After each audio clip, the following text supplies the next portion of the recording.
के अंदर से निकली और छड़ी से एक मछली को छूकर पहले दिन वाली बात पूछी। उन चारों मछलियों ने जुड़कर सिर उठाकर वहीं उत्तर दिया। स्त्री ने फिर कड़ाही उलट दी और स्वयं दीवार में समा गई और दीवार फिर जुड़कर पहले जैसी हो गई। मंत्री यह सब देखकर स्तब्ध रह गया। अब उसने यह बात राजा को बता देना ही ठीक समझा। जब उसने राजा को यह कांड बताया तो उसे भी घोर आश्चर्य हुआ। उसने कहा कि मैं स्वयं अपनी आंखों से यह सब देखना चाहता हूँ। उसने फिर मछुआरे से कहा कि ऐसी ही 4 मछलियां और ले आओ। मछुआरा बोला, अब मैं 3 दिन से पहले मछलियां लाने में असमर्थ हूँ। चूंकि सारी घटना अद्भुत थी इसलिए राजा ने मछुआरे पर कुछ जोर नहीं डाला। 3 दिन बाद उसने फिर वैसी ही 4 मछलियां लाकर राजा को दी। राजा ने खुश होकर उसे 400 अशर्फियां और दी। अब बादशाह ने मंत्री से कहा कि बावर्चिन को हटा दो और तुम खुद मेरे सामने इन मछलियों को पकाओ। मंत्री ने मछलियां पकाना शुरू किया। जब एक और लाल होने पर मछलियों को पलटा गया तो एक बार फिर दीवार फट गई, किंतु इस बार उसमें से सुंदरी नहीं निकली बल्कि गुलामों जैसा कपड़ा पहने हाथ में एक हरी भरी छड़ी लिए एक रहस्यमयी आदमी निकला। रहस्यमयी आदमी ने बड़े कठोर और भयावह स्वर में पूछा,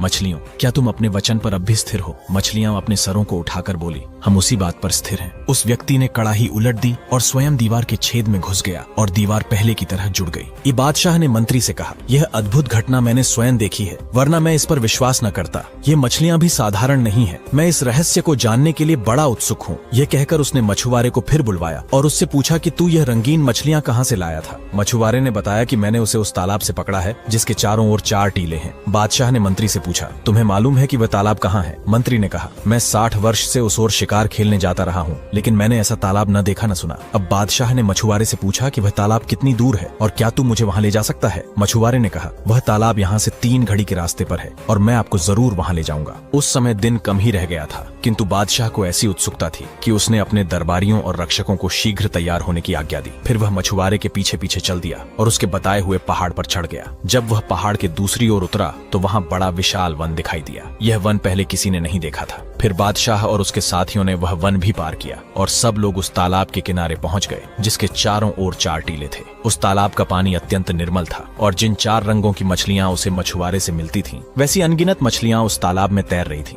बादशाह का आश्चर्य और बढ़ा। उसने अपने दरबारियों और सरदारों से पूछा कि तुम लोगों ने पहले भी इस तालाब को देखा है या नहीं? उन सब ने कहा कि हम लोगों ने इस तालाब को देखना तो दूर, इसके बारे में सुना भी नहीं। बादशाह ने कहा कि जब तक मैं इस तालाब और इसकी रंगीन मछलियों का रहस्य अच्छी तरह समझ नहीं लूंगा, यहाँ से नहीं जाऊंगा। तुम सब लोग भी यहाँ डेरा डालो। उसकी आज्ञानुसार दरबारियों और रक्षकों के डेरे तालाब के चारों ओर पड़ गए। रात होने पर उसने मंत्री को अपने डेरे में बुलाया और कहा, मैं इस भेद को जानने के लिए अति उत्सुक हूँ कि उस बावर्ची खाने में रहस्यमयी गुलाम कैसे आया और उसने मछलियों से कैसे बात की, और यह भी जानना चाहता हूँ कि यह तालाब जिसे किसी ने नहीं देखा था अचानक कहाँ से आ गया। मैं अपने कौतूहल को दबा नहीं पा रहा हूँ।